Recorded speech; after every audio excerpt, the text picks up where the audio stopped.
6, verses 16 to 19. Again, the exhortation would be from Proverbs chapter 6, verses 16 to 19. Tayo po lahat ay tumayo bilang paggalang sa pagbasa ng salita ng Diyos. Pagtapos po natin itong basahin, tayo po ay mananalangin. Ito po ang sinasabi ng salita ng Diyos. There are 6 things that the Lord hates, 7 that are an abomination to Him. Haughty eyes, a lying tongue, a hand that shed innocent blood, a heart that devises wicked plans, feet that make haste to run to evil, a false witness who breathes out lies, and one who sows discord among brothers. Tayo po'y manalangin.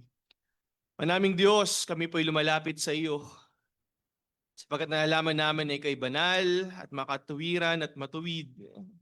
Hahatulan mo ang lahat ng paggagawa ng masama. Aming dalangin sa iyong biyaya kami matagpuan, hindi sa pagmamalaki sa aming mga sarili, kundi sa kapakumbabaan, pagpasakop sa iyong kalooban, pag-amin namin tunay na kalalagayan. Kung kami hindi matatagpuan sa iyong biyaya at habag, kami ay tutupukin ang iyong puot at paghahatol laban sa kasalanan at laban sa aming mga makasalanan. Ito po nawa ang maging paalala sa amin at mahanap namin ang kaaliwan at comfort. Walang iba kundi sa mabuting balita matatagpuan namin sa kumpleto at tapos ng ginawa namin Panginoong Kristo. Po lahat ay pinagkakatiwala namin sa iyo sa pangalan ni Kristo Jesus. Amen. Tayo po ay makakaupo na. Ang title po ng exhortation natin sa gabi nito, The Anatomy of Human Depravity. Dito po makikita natin mga kapatid, sa biyaya ng Diyos, maunawaan natin na sa pagtuturo ni Solomon sa kanyang anak kung ano ba ang tunay na karunungan, ay kasama sa itinuturo niya kung ano ba yung kinamumuhian ng Diyos. Kaya dito makikita natin the very anatomy that God created upang ito'y gamitin ng kanyang mga nilalang upang siya'y sambahin is the very same parts, sa very same members of the body that if we are not found in the gospel of the Lord Jesus Christ, it is the same bodies, the same parts that we use against the will of God. Ito yung parehong mga parte nating katawan natin ginagamit para tayo ay sumuway sa kalooban ng Diyos at ginagamit natin sa mga actions na kung titingnan natin kinamumuhian ng Diyos. Worse, sinasabi dito, an abomination in the eyes of God. Pero mga kapatid, habang hinahanda ko po itong exhortation nito, one of the challenges na makikita natin dito, itong mga bagay na ito na binasa natin kanina, ay naipaliwanag na sa atin noong nakaraang linggo, hindi po ba? And pag tinignan natin, inulit ito ng author ni Solomon, author ng Proverbs, para bigyang diin itong mga katotohanan na ito, upang bigyan diin sa isipan ng kanyang anak, na tunay na ang Diyos ay namumuhi sa kasalanan at sa mga gumagawa ng kasalanan.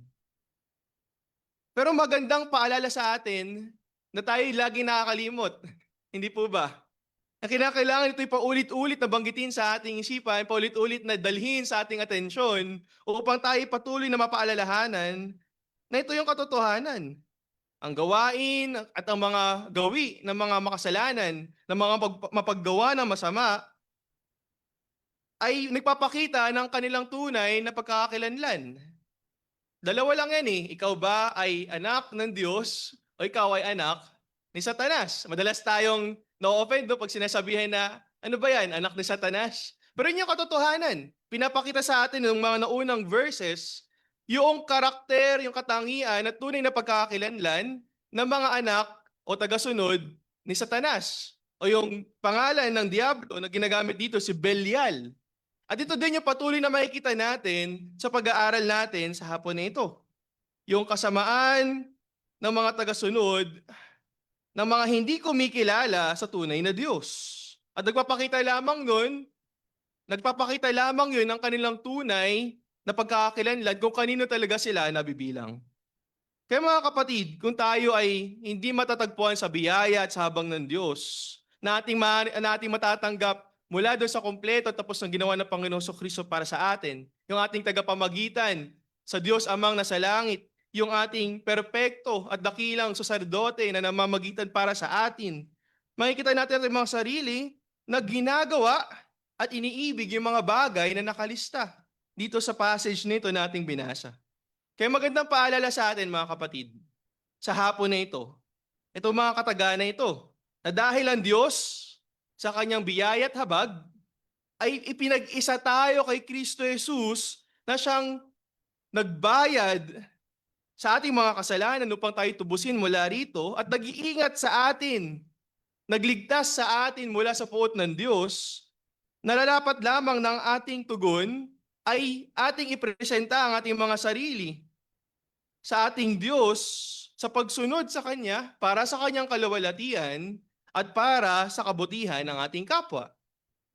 Sa English mga kapatid, because God in His grace and mercy has united us to Christ Jesus, who purchased our redemption and preserves us from His wrath, we must therefore present every part of ourselves for God's glory and for the good of our neighbor.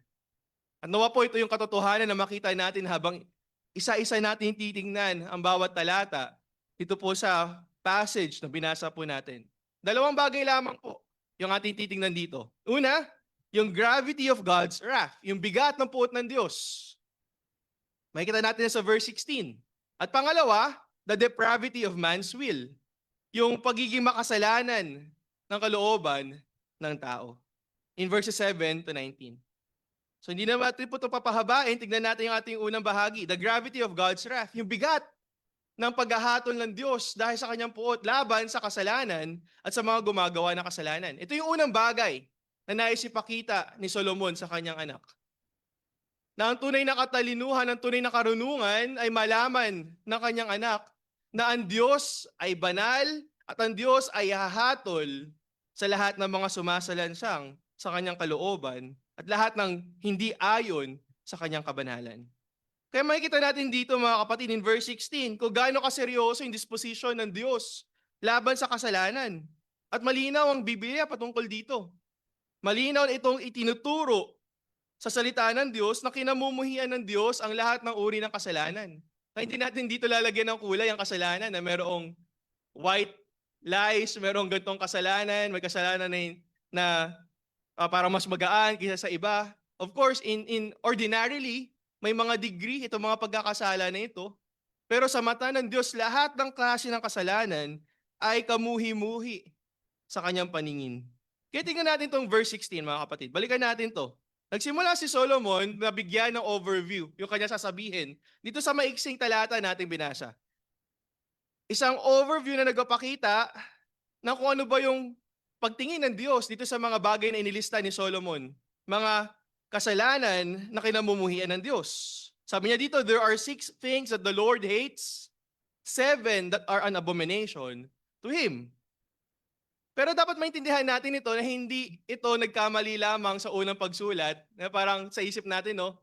Dahil noong panahon na yon, papel at tinta lamang ang ginagamit at napakamahal ng resources. Mahal yung papel na kanilang ginagamit sa pagsulat ng mga bagay na ito.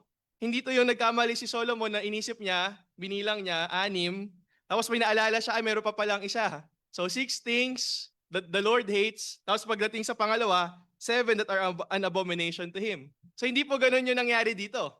Kundi ito pong klase ng tinatawag natin literary device ay common sa Hebrew poetry. Itong pagsasabi ng isang number sa simula, and then in the next line ay pagdadagdag ng +1 ay isang normal, isang common na uri o estilo ng pagsulat sa mga Hebreo.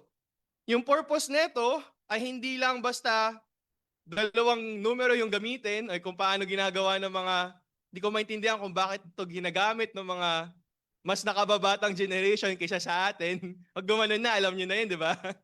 Hindi to ganun. Hindi to 6 and 7. Tapos, hindi naman natin alam kung anong ibig sabihin. Ito, may pinatutungkulan. May purpose. Ba't ganito yung pagkakasulat ni Solomon dito sa bahagi na ito ng Proverbs? At makikita natin maraming example nito sa buong scripture, specifically sa Proverbs. If you will turn your Bible sa Proverbs chapter 30, napakaraming beses ginamit itong klase ng literary device. For example, in Proverbs 30 verse 15 to 16, sabi niya doon, 3 things are never satisfied, 4 never say enough. And another one in verse 18 to 19 ng same chapter, 3 things are too wonderful for me, 4 I do not understand. In verse 21 to 23, ganun din, under 3 things the earth trembles, under 4 it cannot bear up. And then in verses 24 to 28, 4 things on earth are small, but they are exceedingly wise. And then in Proverbs 30, 29 to 31, 3 things are stately in their tread, 4 are stately in their stride. So makikita natin yung pattern. Nagsasabi yung author ng isang number, and then dadagdagan niya yon ng isa pa, at ang purpose nun ay bigyan diin, lalo na yung bagay na mag-fall under dun sa pinakahuling number. And dito po sa passage na binasa natin, 6 na bagay na kinamumuin ng Diyos, 7 na karimari-marim sa kanyang paningin, an abomination to the Lord. Ibig sabihin yung emphasis dito ng pagkamuhi ng Diyos dito sa mga kasalanan inilista ni Solomon in this certain passage ay higit yung kanyang pagkamuhi doon sa 7 na babanggitin mamaya. And later on, titingnan natin ito pong bagay na ito. Pero hindi ito unique sa Book of Proverbs, mga kapatid. Sabi ko kanina, it is a normal or a common literary device in Hebrew poetry. Makikita din natin ito in other parts of the scripture. For example, in Job chapter 5 verse 19, we do not have the luxury to look into it na bawat isa, pero makikita din natin ito sa Ecclesiastes chapter 11 verse 2, makikita din natin ito sa mga prophetic books, kagaya ng Amos chapter 1 verse 3, and Micah chapter 5 verse 5. Pero dito in Proverbs 6 verse 16, again, yung purpose nito na paggamit ni Solomon sa literary device na ito ay para i-highlight yung severity ng consequences para sa mga tao na mapaggawa ng masama. At sila ay tunay na parurusahan ng Diyos na makapangyarihan sa lahat, na hindi babaliwalain, who will not turn a blind eye doon sa kanilang kasamaan na ginagawa sa mundo na ito. Kaya makikita natin ito ay kontra, or it is contrary to what the people who believes in deism espouses. Ano ba yung tinuturo nito mga deists na naniniwala sa deism? Sabi nila na ang Diyos daw nilikhahan lahat ng bagay dahil siya makapangyarihan sa lahat, pero matapos ang likhain ng lahat ng bagay, hinayaan na niya sila sa kanilang kapasyahan, na hindi na siya nag-i-intervene sa kanyang nilikha sa pamamagitan ng kanyang malahimala or yung kanyang makapangyarihang pagkilos sa lahat ng nilikha. Hindi rin siya yung nagpe-preserve sa lahat ng kanyang nilikha. Ganun yung kanilang pangunawa doon sa Diyos, na that is not the God of the Bible. Sabi nila, God created all things, then left it on its own and do not meddle with its affairs. Pero hindi ito yung tinutunan ng salita ng Diyos sa atin, mga kapatid. Malinaw dito sa Proverbs chapter 16, o Proverbs chapter 6, verses 16 to 19, that is not the case. Hindi ganoon ang Diyos ng Biblia, hindi ganoon ang tunay na Diyos. Sa halip, makikita natin na ang Diyos ay hindi hahayaan yung mga mapaggawa ng masama sa kanilang sariling kapasyahan. Kaya una makikita natin dito, sa unang punto natin pong pinag-aaralan, the gravity of God's wrath. Pinapahayag din dito yung kabanalan ng Diyos, unang-una. Sa paanong paraan? Dapat nating maunawaan yung kanyang kabanalan ay hindi lamang sa konteksto na siya ay set apart sa kanyang nilikha, kundi ito din ay sa konteksto na ang Diyos ay set apart sa kasalanan. Hindi maaaring harap sa banal na Diyos ang kasalanan at ang mga taong gumagawa ng kasalanan. Sila ay tutupukin ng apoy. Sila ay tutupukin ng kanyang kabanalan. Napakaganda kung paano ito pinaliwanag ni Matthew Henry in his commentary. Sabi niya, God hates sin. He hates every sin. He can never be reconciled to it. He hates nothing but sin. Ganoon kaseryoso ang Diyos sa kanyang pagtanaw, pagtingin laban sa kasalanan. Kaya hindi ito isang bagay na pwede nating tawanan lamang, ipagkibit-balikat lamang, kundi ito ay napakahalagang maunawaan natin.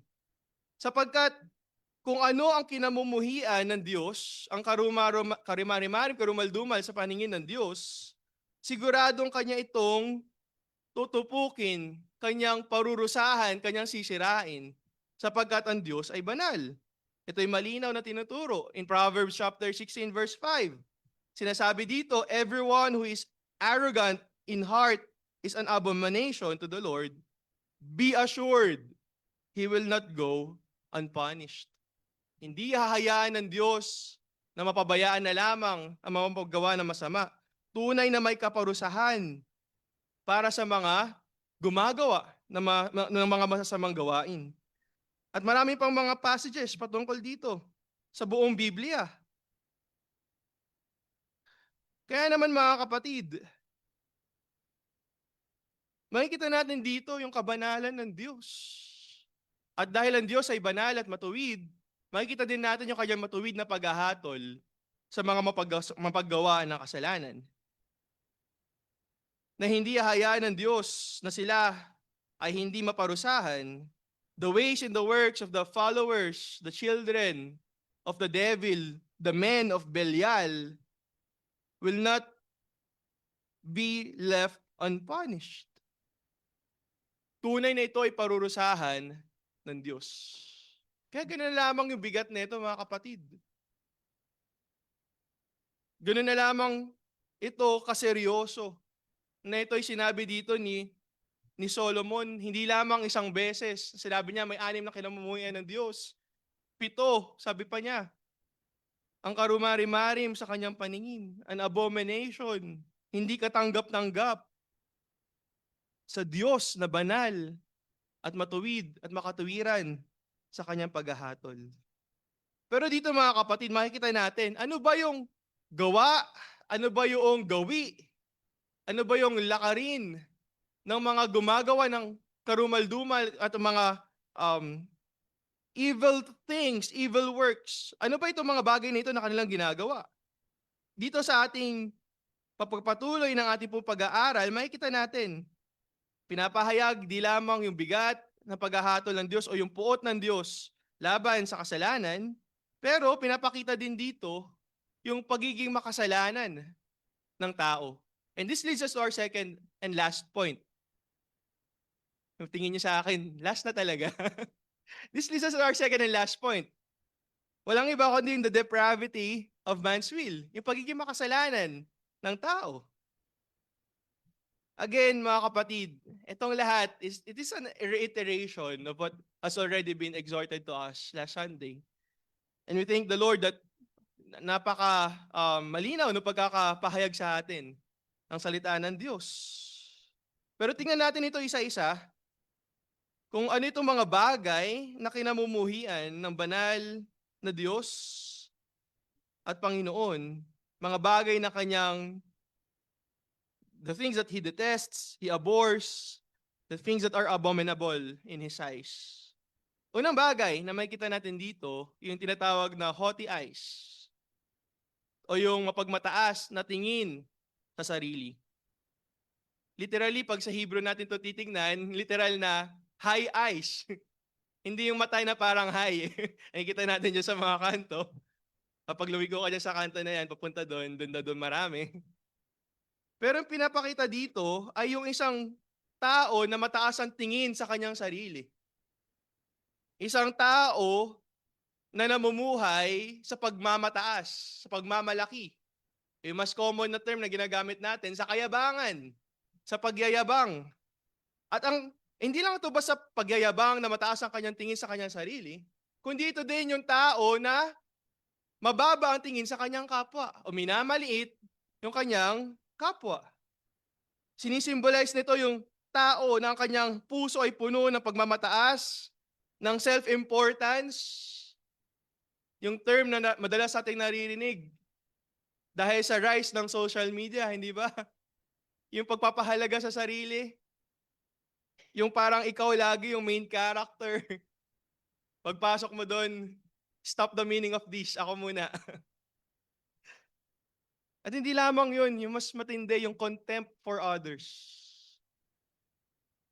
And bakit ito yung unang inilista dito ni Solomon, mga kapatid? Ito yung pinakauna sapagkat kapag i-observe natin, hindi lamang dito sa Proverbs, pero sa maraming bahagi ng salita ng Diyos, ito yung ugat ng lahat o ng maraming mga kasalanan. Hindi man lahat, pero ng maraming mga kasalanan. Yung pride is the root of many other sins. Hindi ba't in the Garden of Eden, ano yung temptation na binigay ng serpent kay Eve? Di ba sabi niya, totoo ba na kapag kinain nyo yung bunga na yun, na kayo magiging kagaya ng Diyos? Yun yung temptation na binigay ng serpent. Pag kinain mo yan, magiging kagaya ka ng Diyos. In pride, yung tao ay nahulog sa pagkakasala. Sapagkat nais niyang maging higit sa kung sino ba talaga siya. He wanted to be the creator rather than the creation or the creature. Gusto niyang i-usurp yung hindi naman nabibilang sa kanya. Yun yung picture ng pride na pinapakita dito, mga kapatid. Masyadong mataas ang tingin natin sa ating mga sarili na hindi naman talaga tayo yun. At dahil tingin natin tayo yung nasa taas, niyuyurakan natin. Yung ibang tao, tingin natin sila ay hindi mahalaga. Yung pagmamalaki at pagmamataas, ito yung downfall ng humanity in the Garden of Eden. At ito, it characterizes rebellion against God.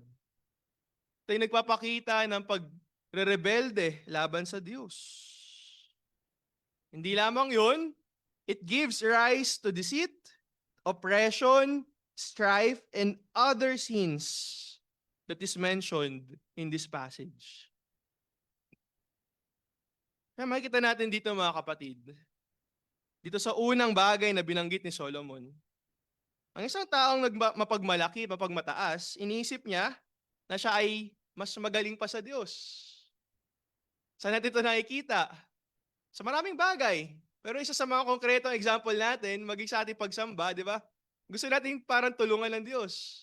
Even in how God revealed Himself in His salvation for us. Na siya ay pumili mula doon sa lahat ng mga papunta sa impyerno na kanyang ililigtas. Pero sa pagmamataas ng tao, ano yung mga naririnig natin? Ba't ba kasi kailangan pang pumili ng Diyos? Ba't hindi na lang lahat iligtas? Iniisip ng taong mapagmataas na siya'y mas magaling pa kaysa sa Diyos. Isang tao mapagmataas, itinataas niya ang kanyang sarili.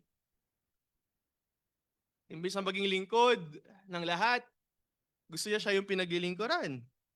Ang isang tao mapagmataas ay hindi handang magsisi sa kanyang pagkakasala at hindi handang tumanggap ng pagtutuwid mula sa Diyos at sa mga tao na kapaligid sa Kanya. Kaya mga kapatid, ultimately, itong unang binanggit ni Solomon, haughty eyes, these are but visible expression of a heart that refuses to bow before God. Ito'y nagpapakita ng isang taong ayaw magpasakop at magpakumbaba sa harapan ng Diyos. Pero hindi lamang yung binanggit dito. Hindi lang haughty eyes, but there's also a lying tongue. Isang dilang mapagsinungaling. At ito ay closely related doon sa unang binanggit ni Solomon. Sa paanong paraan? Una, let's define. Ano ba yung lying tongue? Ano ba hindi lang mapagsinungaling?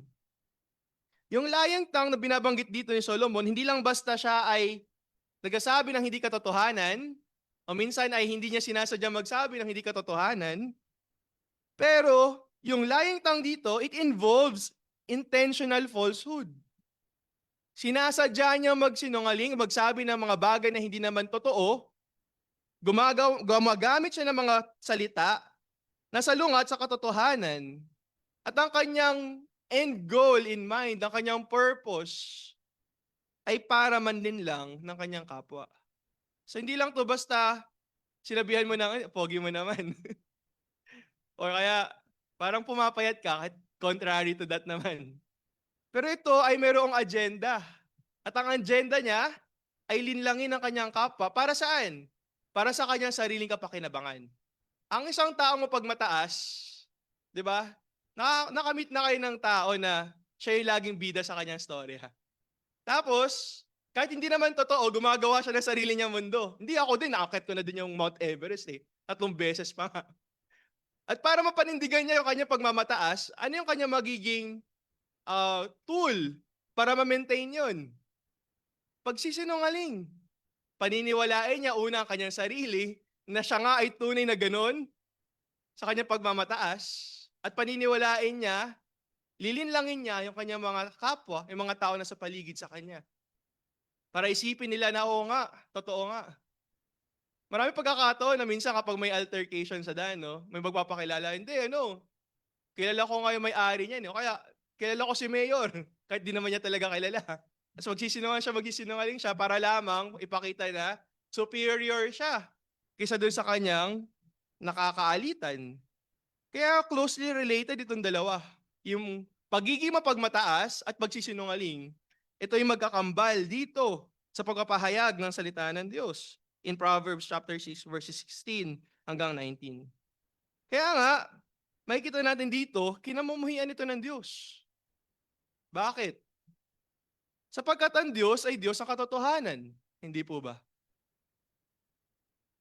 At kung ang Diyos ay Diyos ng katotohanan, si Satanas naman ang ama ng kasinungalingan. He is the father of all lies. At ito'y kinamumuhian ng Diyos sapagkat ito ay ginagamit na sandata upang puksain o sirain ang ating kapwa. Sa pagsisinungaling, para ma-maintain natin yung ating mapagmataas na kalalagayan at pagtingin sa ating mga sarili. Maaari tayo magsinungaling at the expense of our neighbor, na pwede makasira sa ating kapwa. Kaya mga kapatid, itong mga bagay na to ay kinamumuhian ng Diyos.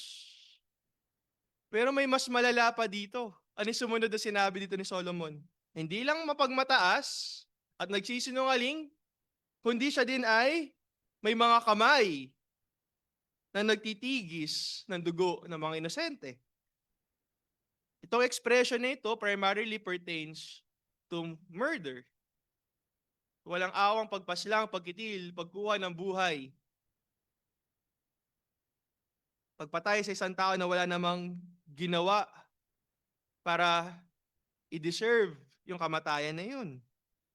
Kaya dito makikita natin yung poetic expression, paggamit ni Solomon dito.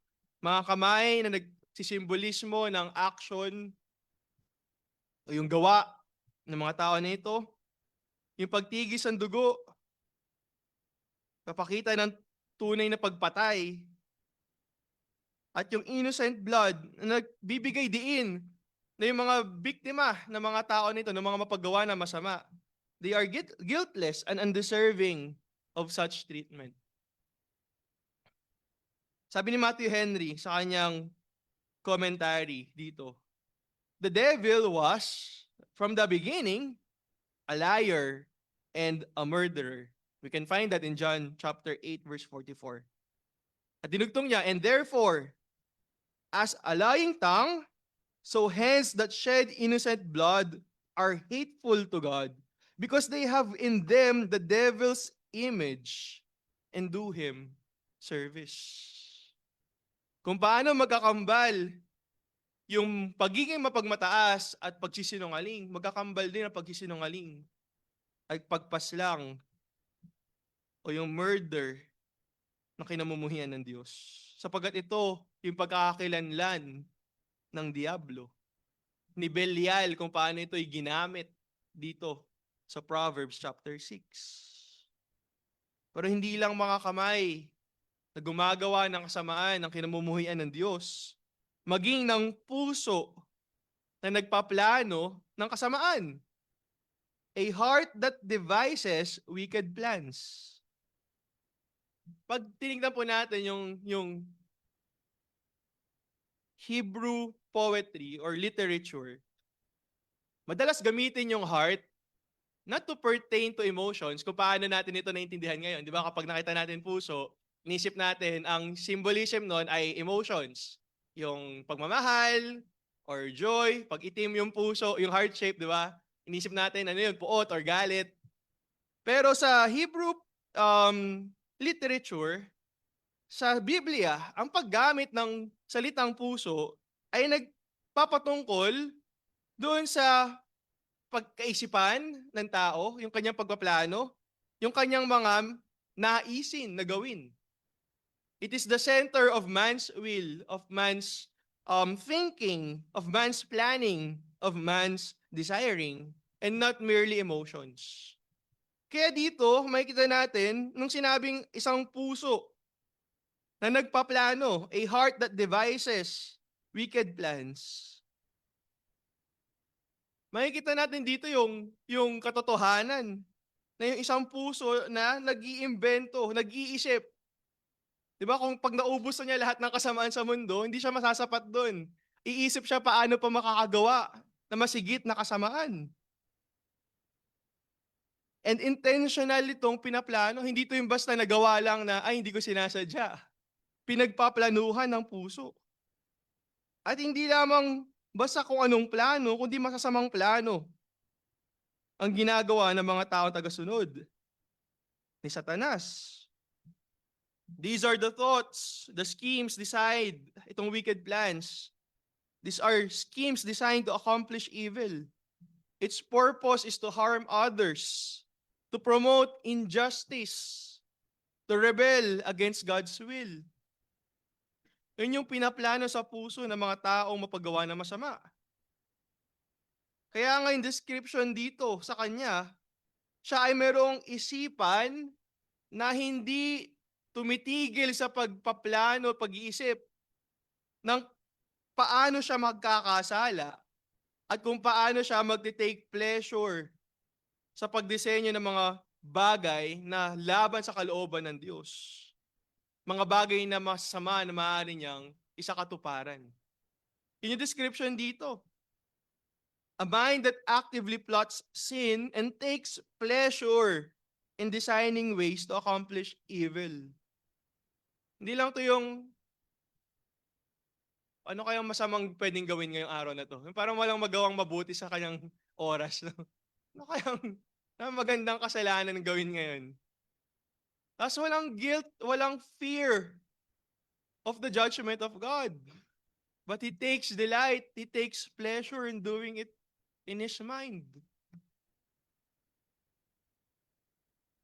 At mas malala pa, hindi lang siya nagpaplano sa kanyang isipan, ano sabi ni Solomon? May mga paa siya na nagmamadaling isakatuparan yung kanyang mga masamang plano. Nagmamadaling gawin, merong urgency lagi, merong eagerness.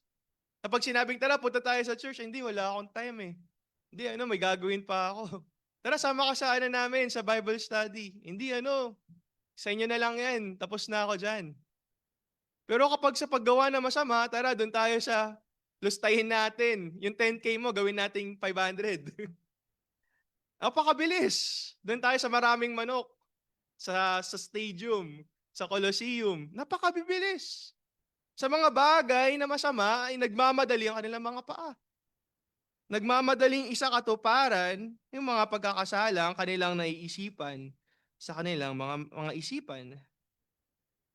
The picture here is not of someone reluctantly stumbling into sin, but of someone running toward it. Kaya ang expression dito ay nagpapakita ng isang tao na handa, merong eagerness na gawin yung kasalanan. Nagpapakita ng kasiyahan, ng satisfaction sa kasalanan kaysa ito ay labanan. Kaya mga kapatid, magandang paalala ito sa atin. God hates not only the commission of evil, but the eagerness for evil. The wicked man does not need to be dragged into sin. He runs toward it. What God condemns here is a heart so corrupted that it delights in rebellion and hastens to fulfill its sinful desires. Kinamumuhian ito ng Diyos, mga kapatid. Sinabi ng huwag makikipamatok sa di mananampalataya. Pero pag hindi mananampalataya, nagmamadali pa. Hindi, kailangan ko nang may gawin. Kasi baka maubusan na.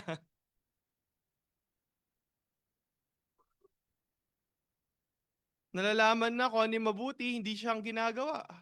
Kundi nagmamadaling gawin kung ano yung kinamumuhian ng Diyos. At panghuli, very related dun sa pangalawang binanggit kanina, a false witness who breathes out lies. Yung false witness dito, mga kapatid, ay ginagamit yung imagery ng isang hukuman.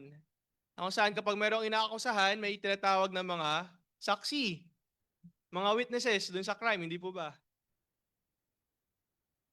At ang kinamumuhian dito ng Diyos ay yung mga tao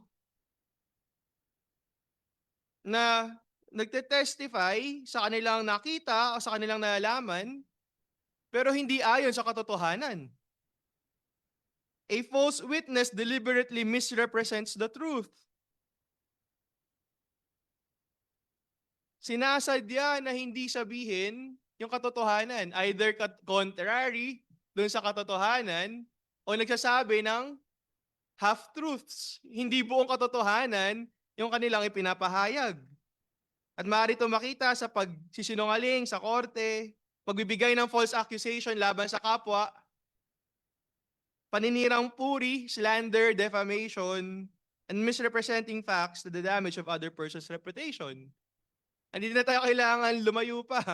Mag-on ka ng TV, lagay mo sa kahit anong news channel, tignan mo kung ano yung pinaka-latest na nangyayari sa gobyerno natin. Ito yung paulit-ulit na nangyayari. Siraan dito, siraan dyan, bearing false witness dito, bearing false witness dyan, slandering dito, defamation sa kabila.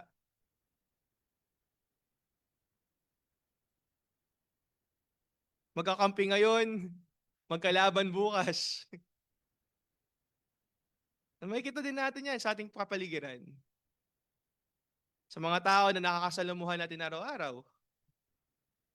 Pero hindi lamang siya false witness, kundi siya din ay bumubuga ng kasinungalingan. Walang ibang lumalabas, walang ibang namumutawi sa kanyang bibig, kundi pawang kasinungalingan lamang. Yung imagery dito ay nagpapakita na yung pagsisinungaling ay natural sa tao na ito. Unang buka pa lamang ng kanyang bibig, kasinungalingan na agad. Parang advertisement ng isang burger chain. No? Unang kagat, tinapay agad. Ganun din, unang buka ng kanyang bibig, kasinungalingan agad ang lumalabas dito. Yun yung pinapakita na imagery dito ni Solomon.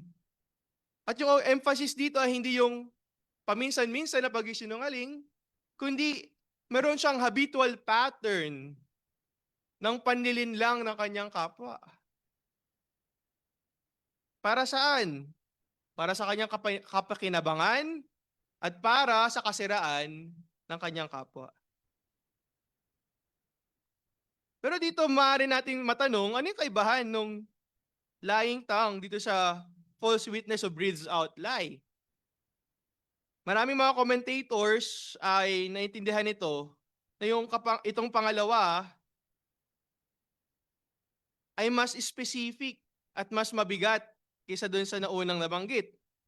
Itong false witness who breathes out lie ay mas mabigat at mas specific yung gamit kung saan yung lying tongue, it is a general na pagsisinungaling. Itong false witness ay nagsisinungaling sa kaparaanan na gusto niyang mag-inflict ng injury sa kanyang kapwa o gusto niyang i-corrupt yung hustisya upang hindi manaig yung justice. Kaya ito yung 6 na bagay na sinasabi ni Solomon na kinamumuhian ng Diyos. And now we go to the 7th one. Yung emphasis, yung kung saan ito yung pinaka, sa lahat ng kinamumuhian ng Diyos, ito yung pinaka. At ito yung ay bunga nung 6 na nauna nang nabanggit. Ano yun? Yung isang tao na nagtatanim ng pagkakawatak-watak sa mga magkakapatid. The one who sows discord among brothers. Ginamit dito ni Solomon yung imagery ng pagtatanim mula sa agriculture, of course, na kung paano ang isang farmer, sa mga lumaki dito sa probinsya na makikita ninyo kung paano magtanim. Yung mga magsasaka, di ba? Ipaplow yung field.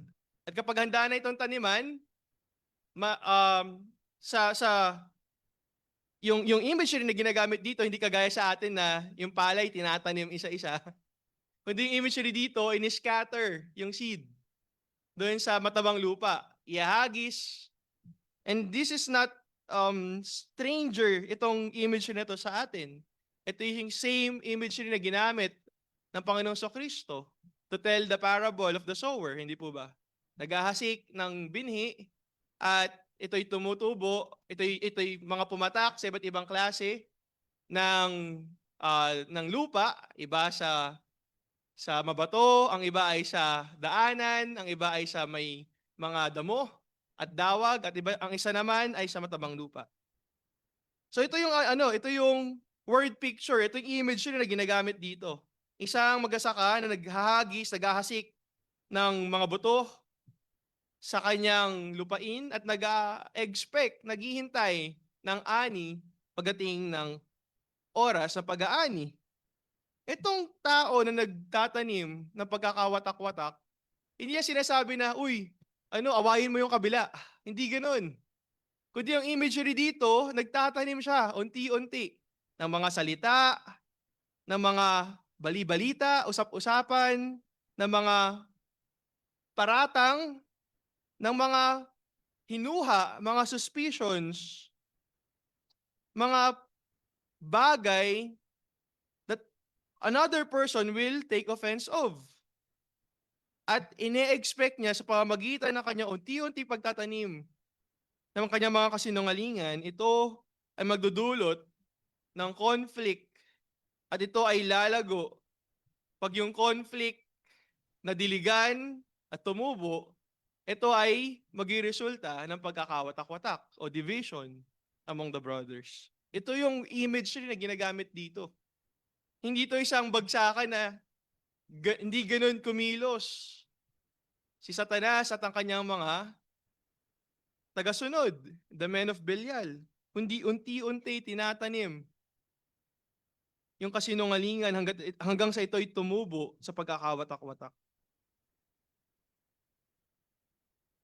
At hindi pagkakawatak-watak ng kung sino man, specifically ang ginamit dito ni Solomon ay pagkakawatak-watak ng mga magkakapatid among brothers. Pero maging maingat din tayo how to interpret this. While it can also refer to literal siblings, tunay na mga magkakapatid, pero dito sa Proverbs, madalas ito ay nagpapatungkol doon sa covenant community ng Israel. Yung mga magkakasama, yung bayan ng Diyos na kanyang pinag-isa, pinagsama-sama. Sinasabi dito ni Solomon sa kanyang anak, may mga taong paggawa na masama na magtatanim ng mga kasinungalingan upang pagwatak-watakin. Hindi lamang ang mga magkakapatid, kundi ang bayan ng Diyos. Kaya nga hindi ni-describe dito, walang iba kundi yung isang tao na walang ibang plano kundi magsanhi ng pagkakawatak-watak. A person who deliberately causes division among those who ought to live in peace and fellowship. At bakit ito yung huli? Ba't ito yung emphasis ni Solomon sa lahat ng mga bagay na ito na kinamumuhian ng Diyos? Ito yung climax ng lahat na nakalista dito. Pag tinignan natin yung pattern ng 6 things, 7 things, makikita natin yung progression ng mga bagay na ito.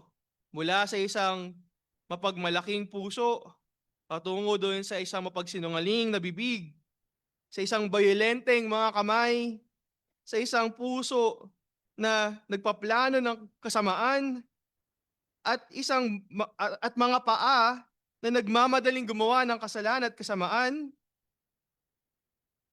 Ang kanyang gagawin ay mag-bear ng false testimony against his neighbor for the purpose of harvesting the result, ano yun, ng destruction ng community and fellowship ng covenant people ng Diyos. In that sense, sowing discord among brothers may summarize the damage that is produced by many of the preceding sins listed here. Ito yung mga bagay na kinamumuhian ng Diyos. Ito yung mga bagay na hindi katanggap-tanggap sa harapan ng Diyos. Na kung tayo ay aasa sa ating sariling mga lakas, kung tayo ay makalilimot sa mabuting balita ng Ebanghelyo natin Panginoong Kristo, tayo din naman ay guilty ng parehong mga bagay na nakalista dito, mga kapatid. Tayo nakikitaan na pagmamataas sa ating mga puso. Titignan natin ating mga sarili na mas mahalaga kaysa sa iba. Sa halip na tayo ay maglingkod sa ating kapwa mananampalataya. Kapag tayo nakalimot sa mabuting balita, tayo natatagpuan sa pagmamalaki at pagmamataas.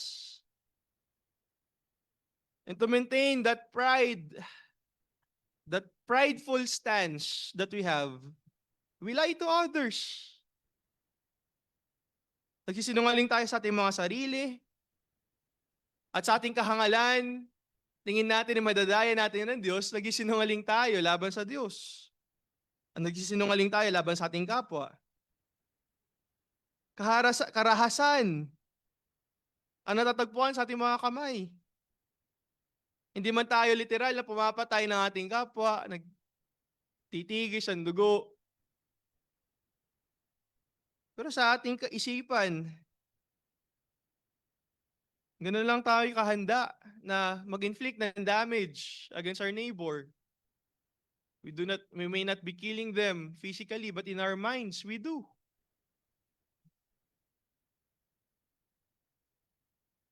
Lagi tayo nagpaplano ng kasamaan sa ating mga puso. Nag-iimbak tayo ng mga masamang plano.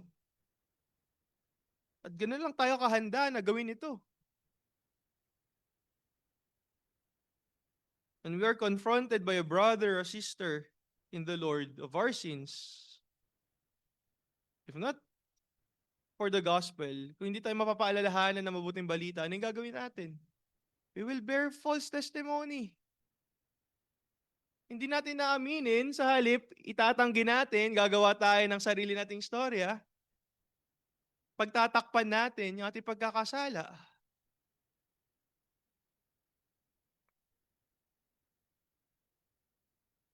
Tayo, left to our own, can be a cause of division in the covenant community of our Lord and Savior Jesus Christ.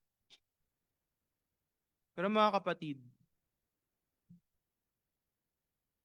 meron tayong kapahingahan, meron tayong kaaliwan na ating matatagpuan sa mabuting balita ng ating Panginoong Kristo. Na sa halip na pagmamataas, anong ginawa ng Panginoong Kristo? Siya'y nagpakababa, nag-anyong tao tulad natin, form of a servant, at siya ay sumunod sa kalooban ng Diyos to the point of dying on the cross. For what purpose? Upang tayo ay tubusin sa ating mga pagkakasala at tayo mapatawad sa lahat ng mga kasalanan na hindi lamang sa mga kasalanan na nakalista rito, kundi sa lahat ng ating mga pagkakasala at pagsalansang laban sa Diyos.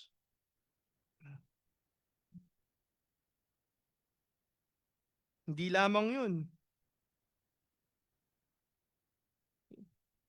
Hindi sa kasinungalingan natin matatagpuan ang ating Panginoong Kristo, kundi ang ating Panginoong Kristo ang daan, ang katotohanan at ang buhay.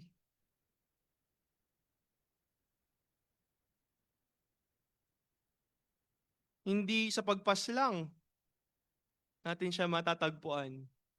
Sa halip, Siya na walang ginawang kasalanan. Siya na walang kasalanan ay ginawang kasalanan para sa atin.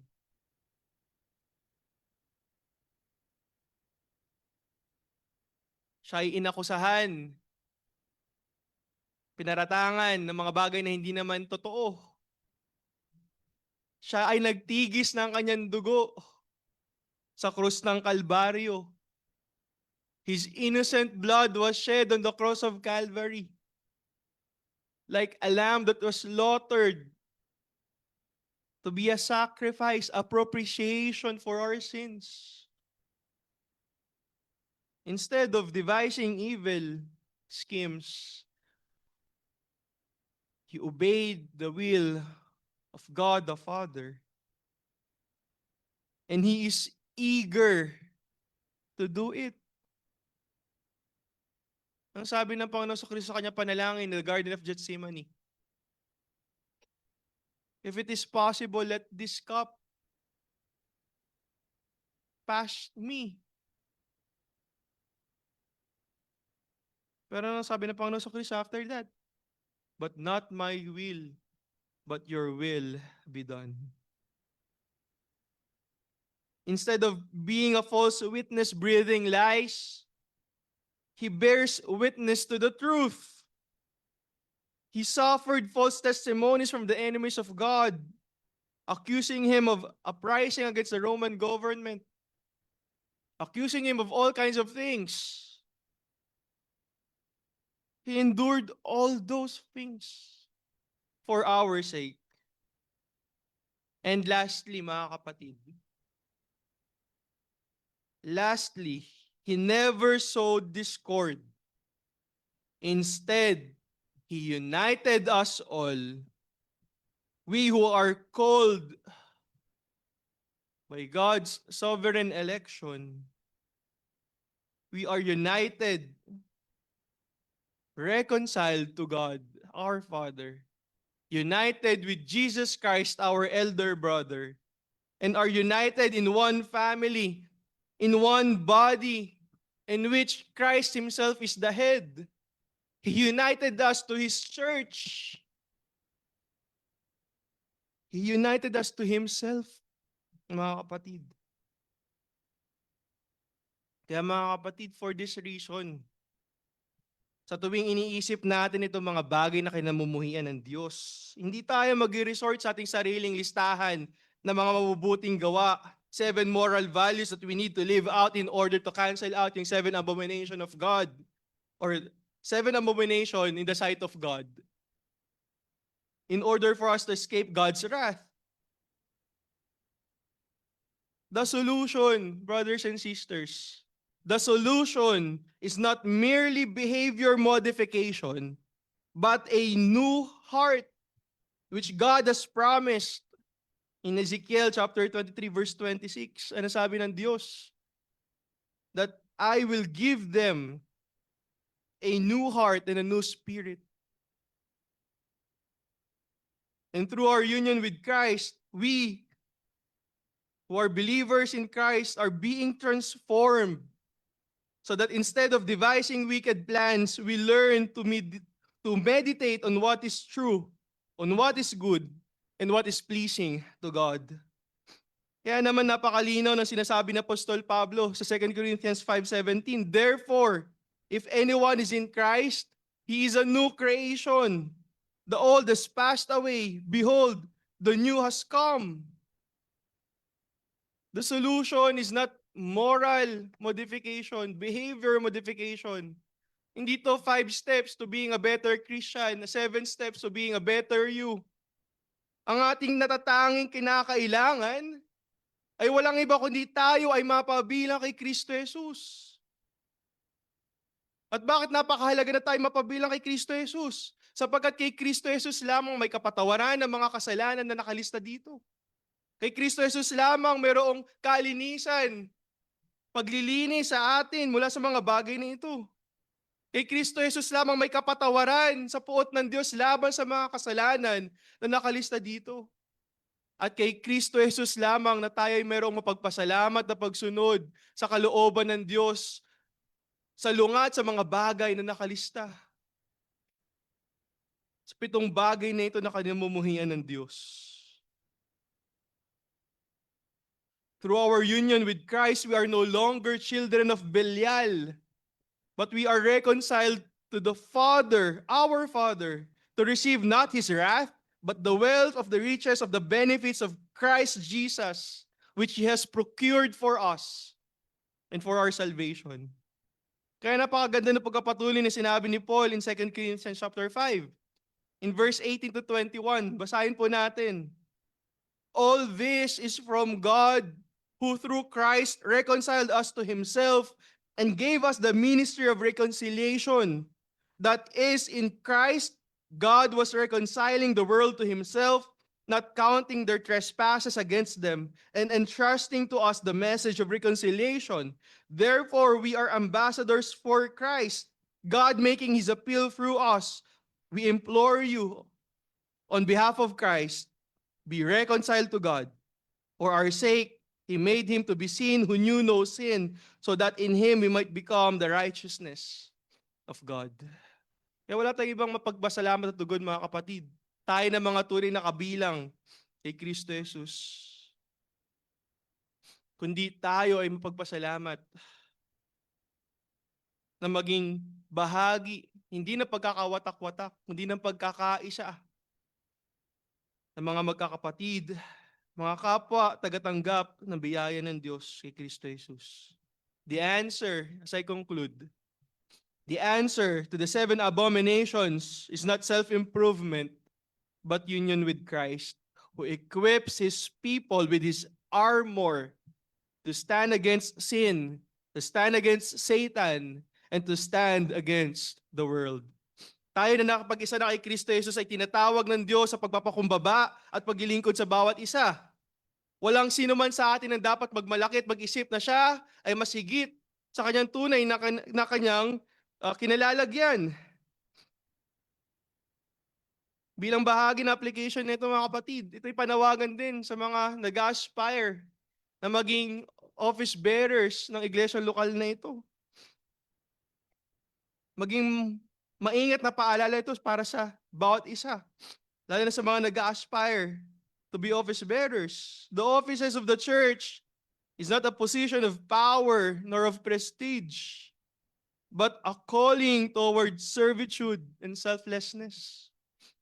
Hindi sa pagmamataas, hindi yung gusto mo maging elder kasi mas mataas yung elder kaysa sa deacon. Hindi po yun ang tinuturo ng salita ng Diyos sa ating mga confessions at never nyo marinig yan sa iglesia lokal na ito.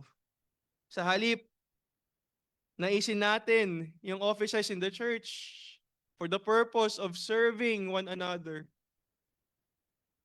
with the ministry that Christ has entrusted to us in those offices. With our union with Christ, mga kapatid, we also ought to rejoice in the truth. Not only we abhor lies, but also we abhor half-truths. We promote truth for the edification of our brothers who are united with Christ and with one another. Hindi para sirain ang ating kapwa, kundi para siya ay lumago patuloy sa pagkakaunawa ng mabuting balita ng Panginoon sa Kristo. Kaya ang sino man nagpapahayag ng maling katuruan, ng gospel na hindi naman talaga gospel, na pinaghahalo yung kautusan sa mabuting balita, they are not being faithful witnesses of the truths of God. Panalangin natin na patuloy ang ating iglesia ay matagpuan sa matapat na pangangaral ng katotohanan, ng purong katotohanan ng salita ng Diyos. Tayo na mga napag-isa kay Kristo Jesus ay dapat may mga kamay na handang umabot sa ating kapwa, sa pagtulong sa ating kapatid sa pananampalataya na nangangailangan ng ating pangatulong. Ang ating mga puso ay dapat may kagustuhan na gawin ang kalooban ng Diyos ayon sa kanyang ipinahayag sa kanyang salita. Ang ating mga paa ay dapat laging handa na gawin ang ating duties bilang mga Kristiyano at mga tagasunod natin Panginoon Kristo. Ano yung duty na yun? Sinasabi ng ating Heidelberg Catechism, why are you called a Christian? Because you are called to reflect Christ. Because you are a follower of Christ.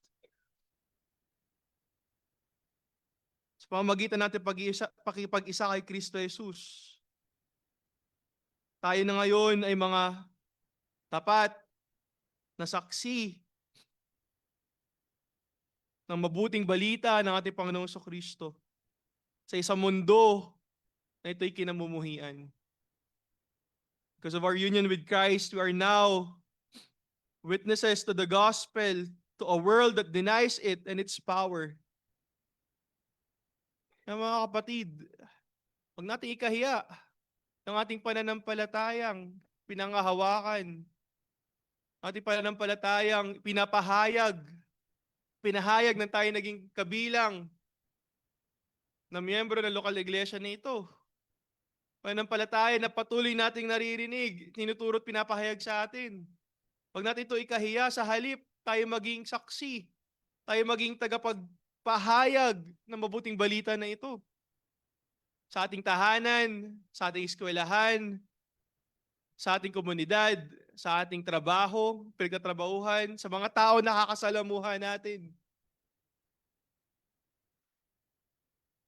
Dahil tayo kabilang na kay Kristo Jesus, tayo tinatawag sa mapagpasalamat, sa pagpapahayag ng mabuting balita ng ating Panginoong Kristo. Lastly, sapagkat tayo'y tinubos na ng ating Panginoong Kristo sa lahat ng ating mga pagkakasala, sa lahat ng karumihan at kahihiyan na dulot nito, tayo ay tinatawag ng Diyos sa kabanalan.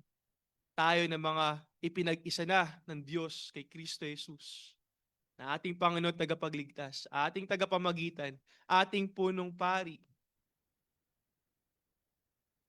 Nananalangin para sa atin, nagrepresenta sa atin sa harapan ng ating Diyos,